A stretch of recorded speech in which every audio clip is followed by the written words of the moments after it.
Welcome to the Rim Break Rodeo. We hope this video helps.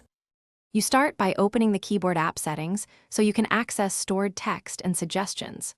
Go to Settings, then Apps, find Gboard or your installed keyboard and open it.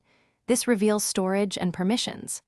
Once done, tap the keyboard's own entry, for example, Gboard, to jump into built-in tools like Dictionary and Clipboard. This is necessary because most keyboards keep history inside their app data rather than system files, so you must work from the app level to proceed. Now check the keyboard's personal dictionary and clipboard, because those store saved words and recent snippets. Open the keyboard app, choose Dictionary then Personal Dictionary to view custom entries. These explain why certain suggestions appear. Next, open the keyboard in any text field and tap Clipboard or the Clipboard Manager icon to reveal recent copied text.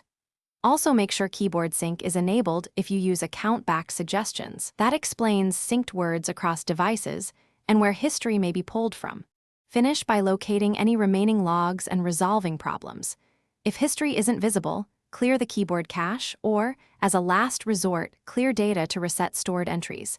Be aware this deletes saved words. Make sure the keyboard app is updated and has required permissions, storage, microphone for voice typing. If you still need traces of typed input, check Google account My Activity for voice or search typing logs. Troubleshooting tip: enable sync and restart the phone if history fails to appear. Thanks for watching. Consider subscribing if we helped you.